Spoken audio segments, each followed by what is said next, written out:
H.P. Lovecraft once wrote that the oldest and strongest emotion of mankind is fear, and the oldest and strongest kind of fear is the fear of the unknown. But what if that fear was not misplaced?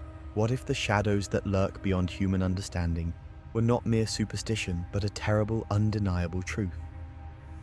Tonight we descend into a tale that could have been penned by Lovecraft himself, where knowledge is a curse and reality is but a fragile illusion. It all begins with a desperate letter, a warning from a place lost in time, Innsmouth. A scholar seeks answers, but what he finds is something vast, something ancient, something that has already seen him. Prepare to witness a mind unravel, to feel the slow, insidious pull of forces beyond our understanding. This is the Unhallowed Veil, a Lovecraftian nightmare brought to life. Welcome to Mr.VaultStories, where the horrors of the cosmos are waiting just beyond the veil. Turn off the lights and listen closely. Lovecraft warned us of what lurks in the dark, but now they know you're listening.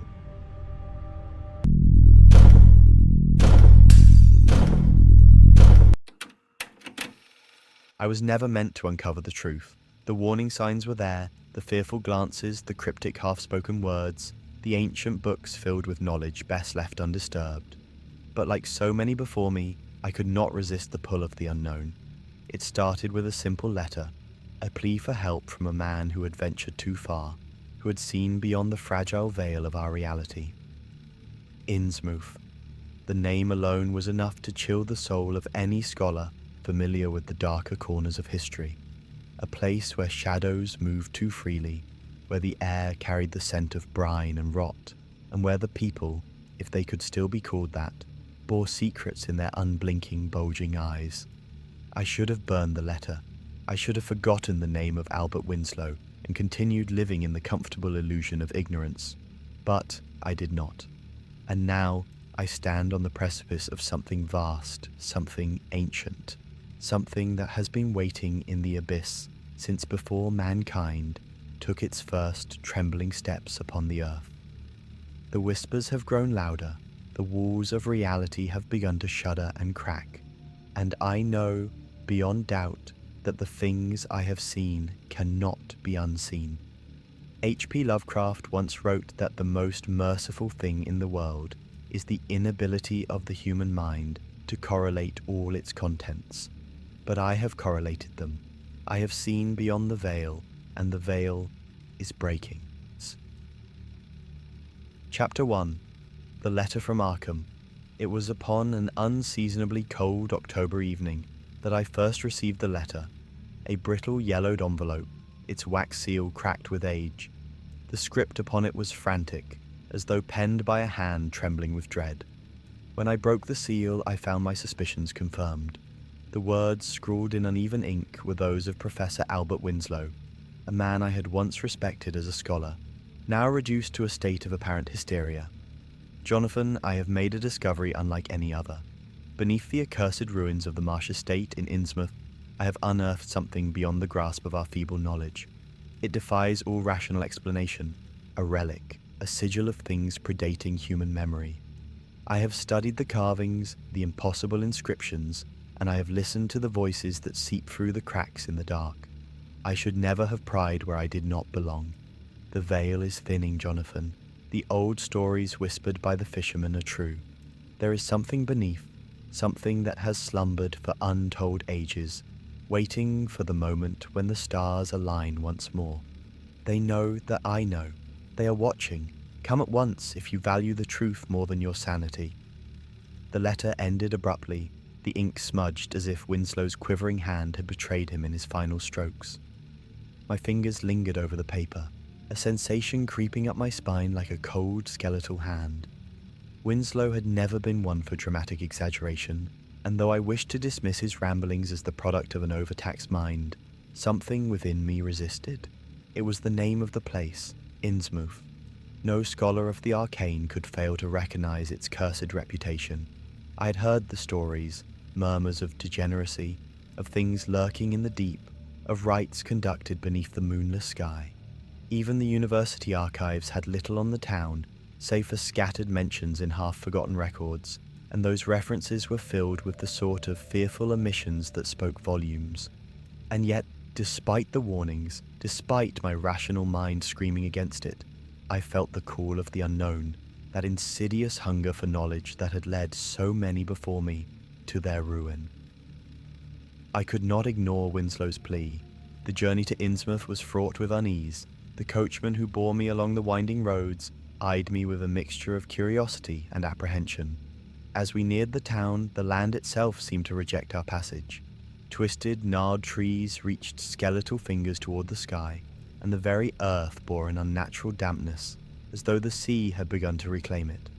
When at last we arrived, I found myself before a place that did not merely suggest decay, but actively exuded a malign presence. The buildings were hunched and crumbling, their wooden facades warped by endless exposure to the salt-laden air. Shadows moved where no light shone, and in the narrow streets figures slinked into the gloom with unnatural silence. The stench of the sea pervaded everything, thick and suffocating. The Gilman house, my appointed lodgings, loomed like a decrepit sentinel at the town centre. The innkeeper, a gaunt and sallow man with watery eyes that never quite met mine, handed me a rusted key without a word. His fingers lingered for just a moment too long upon my palm, and I shuddered at their clammy touch. Winslow had taken residence here, but was he still within these rotting walls, or had he already been lost to whatever horror had consumed his reason? The stairway creaked beneath my weight as I ascended to the second floor. My lantern's glow did little to dispel the oppressive gloom that clung to the corridors. At last I reached his door, the number etched into its surface nearly illegible with age. I pushed it open. The room was in ruin. Books lay scattered upon the floor, their pages torn and stained. The oil lamp on the desk had long since burned out, leaving only the lingering scent of soot and wax, and the bed, unmade and in disarray, bore signs of a struggle. But what seized my breath was the writing on the walls. Winslow had scrawled his final thoughts in mad abandon, his words circling the chamber like the frantic raving of one who had glimpsed something beyond human comprehension. They are beneath. They have always been beneath. The walls whisper in tongues older than time. The idol pulses. It knows I see it. The veil is thinning. The veil is thinning. The veil is thinning. A chill seeped into my bones. The letters were drawn not in ink, but in something darker, something thick and congealed. The air grew oppressive, thick with the scent of brine and rot. I turned sharply, the hair on the back of my neck rising. The door remained open, the corridor beyond empty, and yet a presence stirred just beyond sight, a whispering cadence threading through the silence like a distant tide. A low creak echoed from the hallway. A footstep. Winslow was gone, but I was not alone. My breath quickened as I gathered his notes, stuffing them into my coat with trembling hands. Whatever had taken him, whatever knew he had uncovered something forbidden, was still near, and now it knew of me as well. Chapter 2. Shadows over Innsmouth. I did not sleep that night. Even after retreating to my quarters, bolting the door and dousing the lantern, I remained awake, my thoughts racing with fragmented questions. The cryptic scrawls on Winslow's walls lingered in my mind, their meaning elusive but weighted with an undeniable truth. He had unearthed something inhuman, something that had marked him as prey, and now, perhaps, I bore the same curse. When dawn broke, a sluggish, grey affair, I resolved to seek answers within the town itself.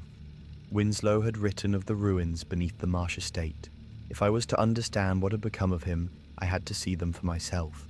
But as I stepped onto the cobbled streets of Innsmouth, a wave of nausea swept through me, as though the air itself bore an unnatural pressure, thick and briny.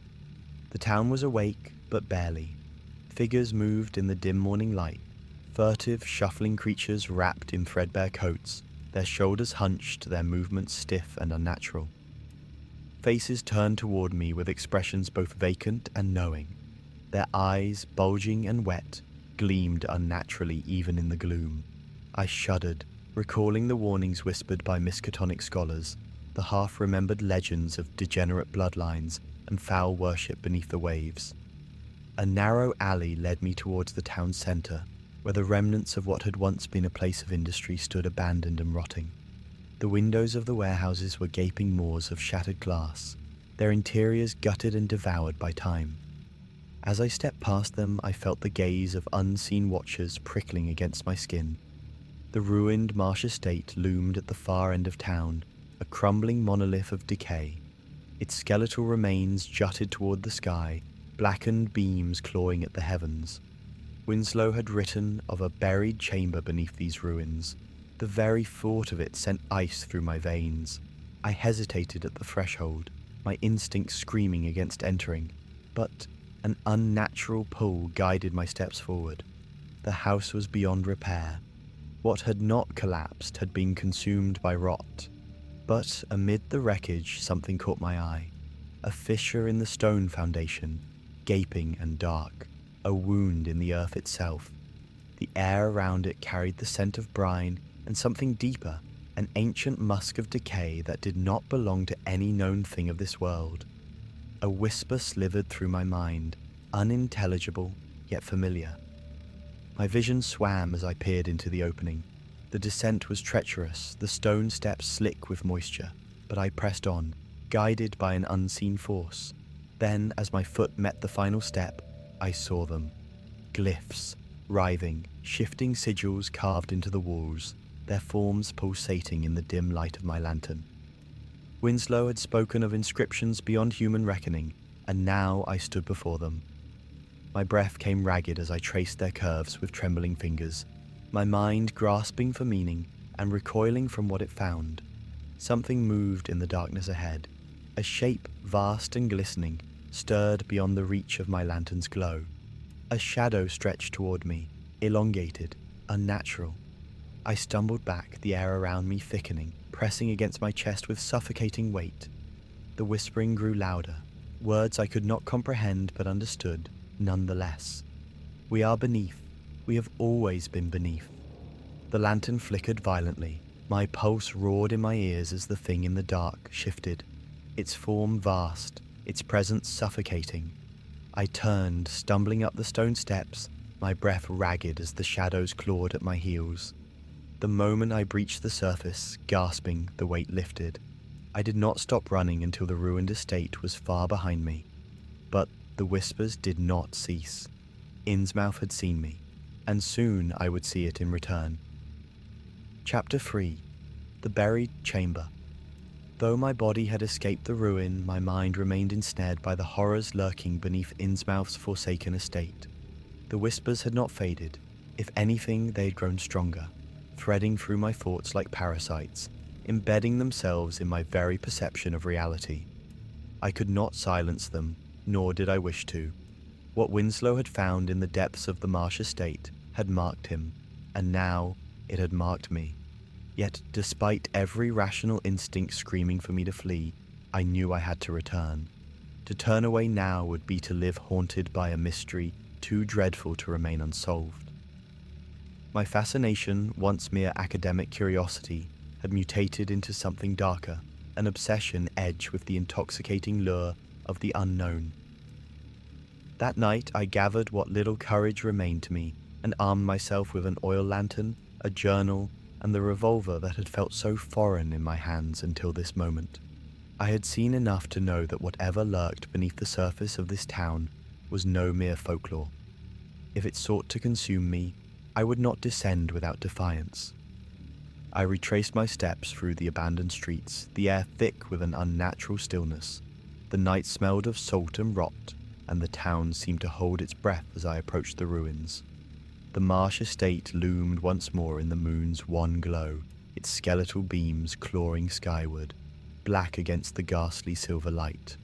The fissure in the foundation yawned wider than before, or perhaps it was only my growing madness that made it seem so. I steeled myself, drew a breath thick with decay, and stepped inside. The descent was slow and treacherous, each step swallowed by darkness. My lantern's glow barely reached beyond arm's length, flickering as if recoiling from the void that stretched before me. The stone walls pressed inward, slick with condensation, their surfaces carved with sigils that shifted when viewed too closely. Some ancient force had left its mark here, and it had not been meant for human eyes. I reached the chamber where I had first glimpsed the glyphs. Their shapes writhed beneath the golden flicker of my lantern, as though they had been caught mid-motion, frozen in the act of reshaping reality itself. My breath hitched as I beheld the carvings anew, detailed, precise, yet utterly inhuman in their construction. The whispers surged then, swelling into a chorus, voices layered upon voices, their cadence ancient and unfathomable. The chamber's air grew thick and oppressive, pressing against me like a sentient thing. I staggered, my vision swimming, and braced myself against the cold, pulsing stone. Then something moved. A ripple spread across the chamber's floor, not upon stone but water. A subterranean pool stretched before me, black as the abyss, still as death. It had not been there before. My lantern trembled in my grasp, its reflection shattered upon the liquid surface. Something massive loomed beneath it, waiting. And then it opened its eye. The lantern's glow caught it. A vast, lidless orb, its surface like obsidian, its gaze ancient and indifferent. It did not see me as a man. It did not see me as anything. To it I was nothing more than an anomaly, a flickering presence intruding upon its infinite slumber. The weight of that gaze was unbearable, and I felt my sanity splintering beneath it. I turned, stumbling backward, but the chamber would not release me so easily. The walls pulsed with the rhythm of unseen heartbeats. The sigils contorted, shifting like living flesh. The whispers reached a fever pitch, their tones twisting into something resembling language but never quite crossing into comprehension. Yog-Sothoth is the key and the guardian. The threshold weakens. We are beneath. We have always been beneath. The words were not spoken aloud, but pressed directly into my thoughts, as though the very air carried them. The presence beneath the water knew me. It had seen me, just as I had seen it. I had to escape. The realization came not as thought, but as primal instinct. If I remained, I would be lost, consumed, drawn into something beyond human understanding.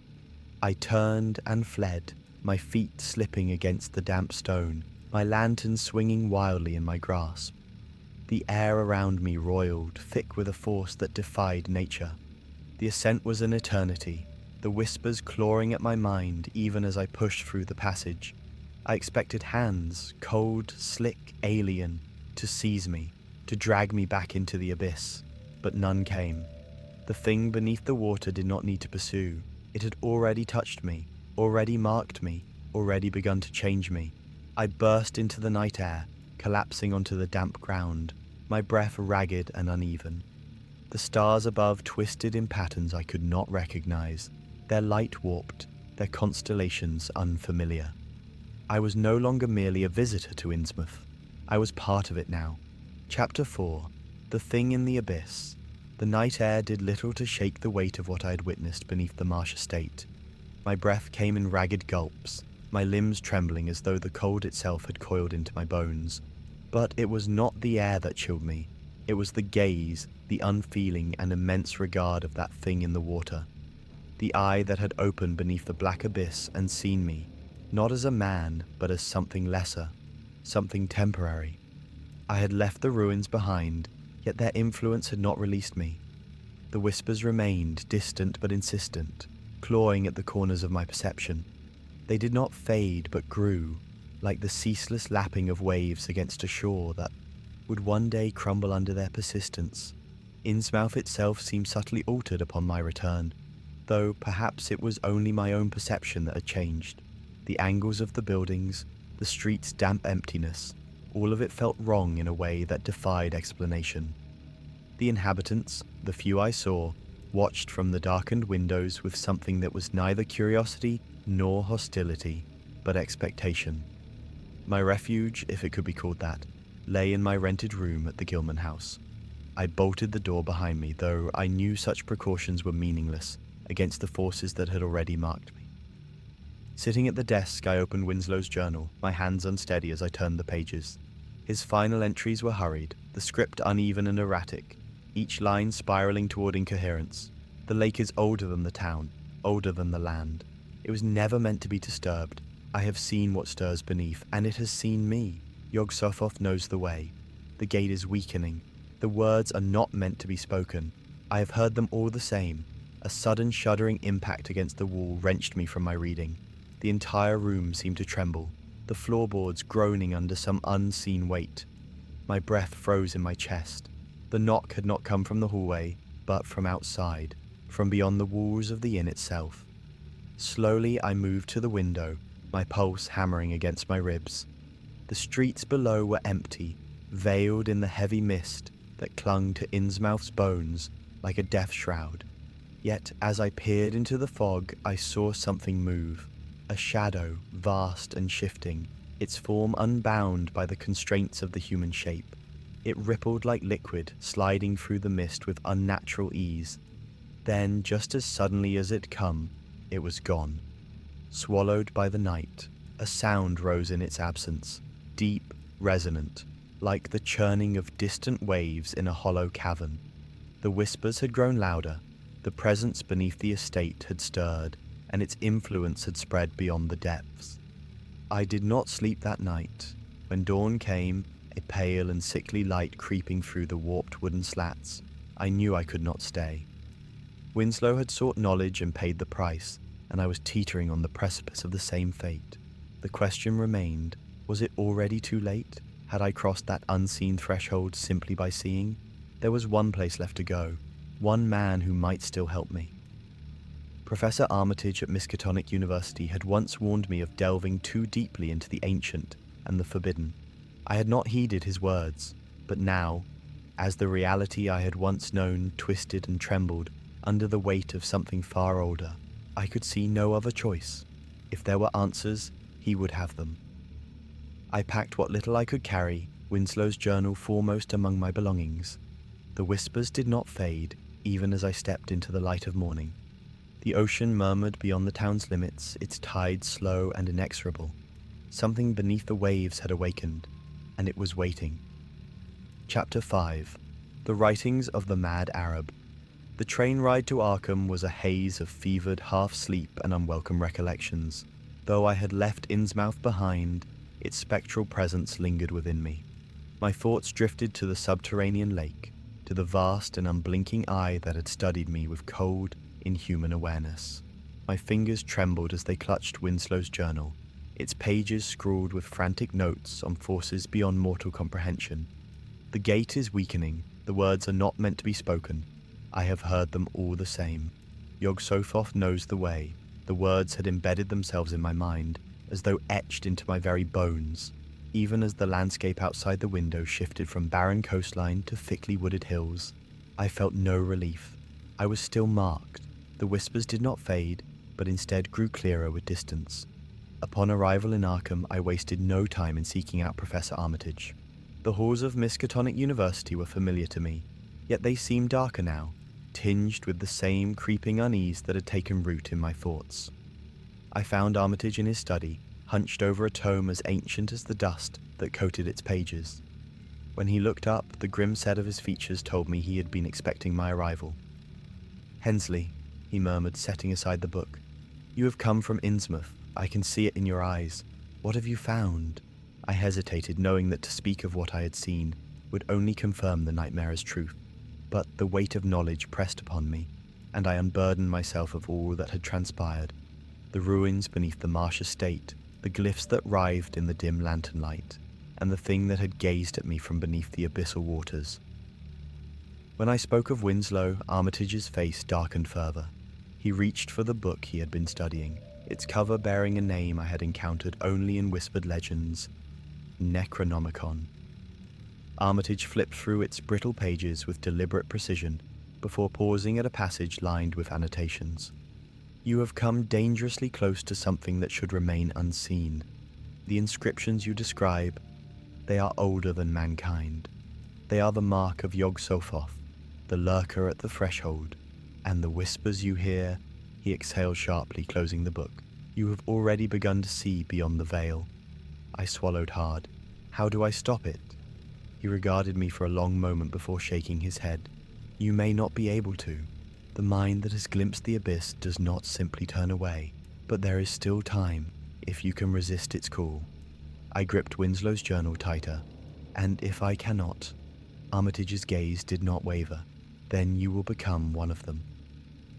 The room seemed to contract around me, the weight of his words settling heavily upon my chest. The whispers surged in my skull, their meaning clearer than before. They were not just calling to me, they were waiting for my answer. I stood abruptly, my breath unsteady. What must I do? Armitage hesitated before retrieving a small rusted key from his desk. There is a restricted section of the archives. Within you will find texts that speak of the Great Ones, of their ways, their means of influence. But you must read carefully, Hensley. Knowledge itself is a double-edged sword. My hands closed around the key, its chill sinking into my skin. The path ahead was no safer than the one I had left behind, yet I knew there was no turning back. I had already begun to slip beyond the boundaries of the known world, and the only way forward was into the depths of forbidden knowledge. As I left Armitage's study and made my way toward the archives, the whispers coiled around me, their voices thick with anticipation. They knew, and they were pleased. Chapter 6. The Call of Nyarlathotep. The door to the restricted archives groaned as I pushed it open, the air within thick with the scent of aged parchment and the must of long-neglected knowledge. The lantern I carried cast trembling shadows upon the high stone shelves, where tomes bound in cracked leather and adorned with symbols, beyond human ken, loomed like silent sentinels. The whispers had not ceased since I left Armitage's study. If anything, they had grown stronger, each syllable curling around my thoughts like a vice. Yet here, amidst the forbidden knowledge of Miskatonic, they seemed less intrusive, as if the very presence of these ancient texts granted them form and legitimacy. I moved forward, my fingers tracing along the spines of books whose titles filled me with equal parts terror and fascination. De Vermis Mysteries, the Book of Ibon, the Panacotic manuscripts, and then there it was, the tome Armitage had mentioned, lying upon a pedestal as though awaiting my arrival. Necronomicon. The moment my fingers brushed its weathered cover, the whispers fell silent. A breath I hadn't realized I was holding escaped me. For a fleeting instant, I felt as though I had stepped beyond the confines of my own existence, standing at the precipice of something immense and incomprehensible. Then, with great effort, I willed myself back into my own fragile reality and opened the book. The words within were labyrinthine, written in an archaic hand that seemed almost alive upon the page. My eyes danced over passages that should not have been legible, yet the meaning seeped into my thoughts as if I had always known them, and there, among the many blasphemous invocations, I found the passage Winslow had alluded to. Nyarlathotep, the crawling chaos, he who walks among us, the Black Pharaoh, the faceless messenger. He is the whisper in the dark, the madness between the stars. To look upon him is to see beyond the veil of time and thought, to know what should not be known. A cold shiver coursed through me. I had read the name before, buried among the fearful ramblings of lost scholars, but now it was different. Now it felt as though the name itself knew me. A gust of wind, though I was far from any open window, stirred the pages. My lantern flickered violently. A shadow passed through the room, shifting in ways that defied the light, and a deep, resonant hum filled the chamber. I turned. A man stood at the entrance to the archives, yet he was not a man. He was impossibly tall, clad in a black suit that seemed to ripple like ink, his features sharp yet indistinct. His eyes, pools of absolute darkness, regarded me with something between amusement and expectation. "Hensley," he said, and his voice was not one voice but many. "You have sought knowledge, and so knowledge has found you." The whispers surged anew, no longer distant but deafening, no longer incomprehensible but clear. They sang of time undone, of cities fallen before they were built, of a cosmos that pulsed with the will of beings who had shaped reality before the first light had dawned. Nyarlathotep had come. I staggered back, my breath shallow, my fingers clenching around the pages of the Necronomicon. What do you want?" I barely managed to choke out. The figure's expression did not change, yet I felt the echo of a smile creep into my mind. "Want?" The word rippled through me like the tolling of an iron bell. "I do not want, Hensley. I am merely here to observe, to witness your choice." The light in the room dimmed further. Though the lantern still burned, the very air thickened, pressing against my chest, whispering to me in tongues I should not have understood but did. "You stand upon the threshold," Nyarlathotep continued, stepping forward, though his feet made no sound upon the stone. "You have glimpsed the abyss, and still you seek more. What is knowledge but the road to transformation? What is truth but the harbinger of change?" A presence stirred behind me. Not the books, not the air, but something vast and waiting. Something just beyond my comprehension. A gate that I now realized had been slowly opening from the moment I set foot in Innsmouth. "You are given a choice, Hensley," the figure said, his tone almost amused. "Step forward and see beyond the veil. Step back and live in ignorance until the moment you are called again." I wanted to scream, to deny him, to flee into the safety of ignorance. But deep within, I knew there was no safety. The eye in the abyss had seen me. The words had wormed their way into my thoughts. I had already been marked. With a trembling hand, I reached out to turn the page of the Necronomicon, though I knew the moment I did, there would be no turning back. Nyarlathotep's laughter filled the chamber. I read. Chapter 7. The Shattering of Reality. I do not remember leaving the restricted archives, nor do I recall the journey back to my lodgings. My hands still ached from clutching the Necronomicon for so long, and my mind throbbed with a knowledge too vast to contain. The words had become something more than mere ink upon a page. They were alive, writhing in the depths of my thoughts, carving pathways through the fabric of my reason. I sat motionless at the desk in my rented room, the gaslight above me flickering as though in hesitation. The world beyond the window had grown quiet, suffocated by an unnatural stillness. The very air pulsed with an unseen tension, like the breath of something vast and waiting just beyond the threshold of perception. The whispers had returned, but they no longer hid within the recesses of my mind. They spoke plainly now, filling the room with a chorus of overlapping voices, some shrill, others guttural, each carrying the weight of ancient aeons. "It is time." I turned sharply, my heart hammering against my ribs. The voice had not come from within my head this time. The light of the lamp wavered as a long shadow stretched across the wall, distorting, shifting, becoming. Nyarlathotep stood before me once more. He had changed, or perhaps my perception had adjusted to his form. His features, which had once been merely indistinct, now seemed to fracture and reform as I gazed upon him. A shifting silhouette against a background of nothingness. His grin was wide, endless. "You read," he said, his voice vibrating through the air. "You see now, don't you?" I opened my mouth, but words would not come. The knowledge pressed against my skull, warping my senses, twisting reality into something unrecognizable. The walls of my room pulsed, the wooden panels bending inward and outward as though breathing. The world was losing shape, unraveling at the edges. Nyarlathotep took a step closer. "They have seen you now, Hensley. You cannot unsee what has been revealed. The veil is torn, and beyond it lies eternity." I clutched at the desk for support as the floor beneath me seemed to tilt. My vision swam, and through the undulating air, I saw flashes of places that could not exist. Endless cities of impossible geometry. Blackened spires reaching into a void without stars, beings that moved between realities as easily as I moved between waking and sleep.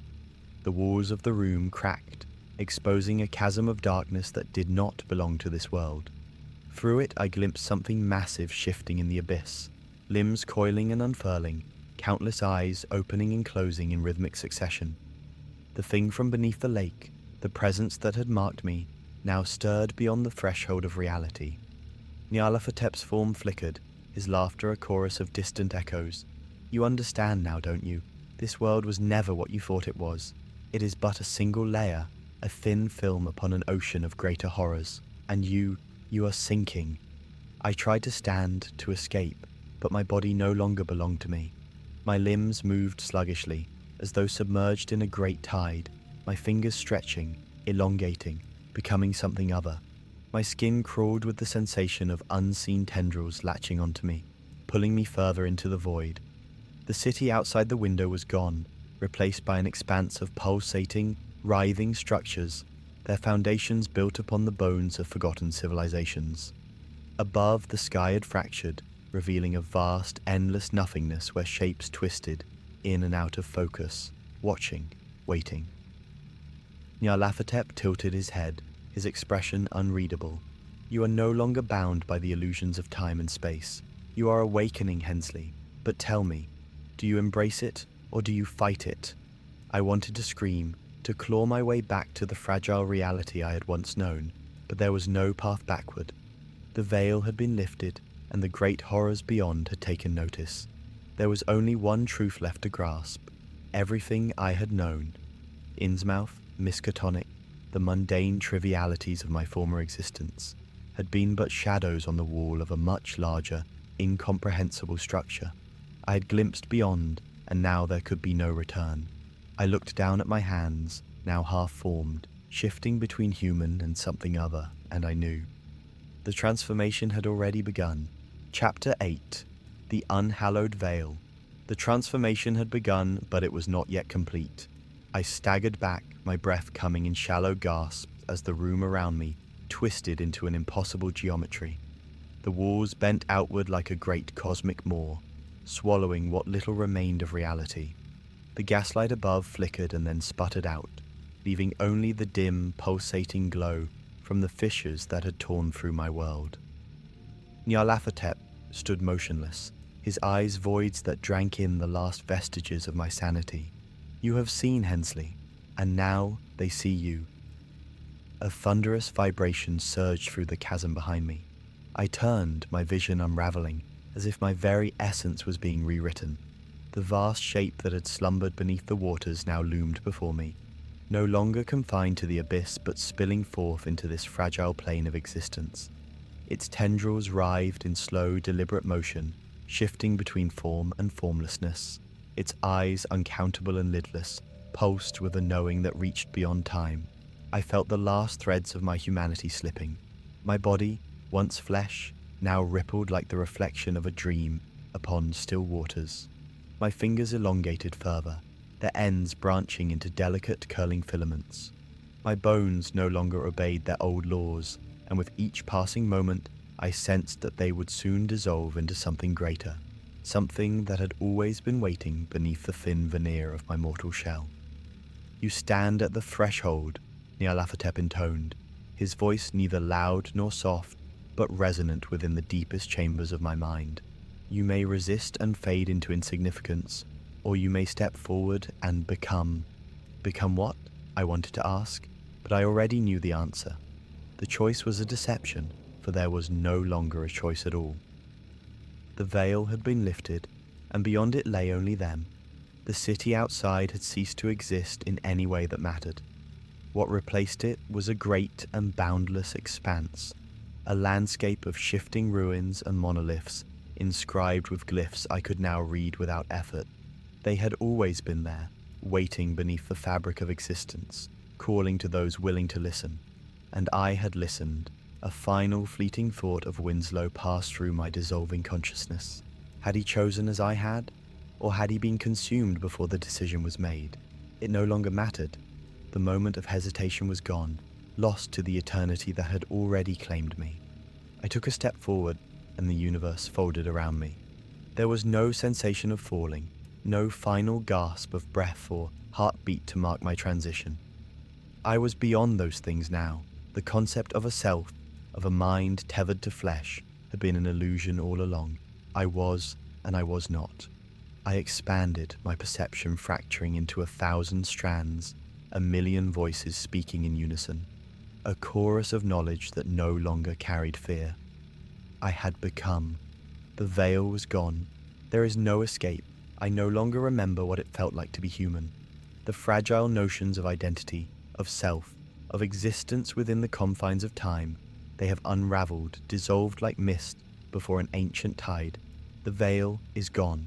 I have stepped beyond it, into a realm where sanity is a meaningless word, where the gods of old whisper their truths to those foolish enough to listen. I was warned, I was told to turn back, but the hunger for knowledge is insatiable, and I have paid the price. The world I once knew has faded into irrelevance, a mere flickering shadow upon the fabric of something greater, something vast, something infinite. I feel them now, watching, waiting. The voices no longer whisper, they sing, a chorus that reverberates through the marrow of my being. I have become more than I was. I have become part of them, and soon, so shall you. If you enjoyed the story, and if you too feel the whispers of the unknown calling to you, subscribe to Mr. Vault Stories. The void is endless, and there are many more horrors yet to be uncovered.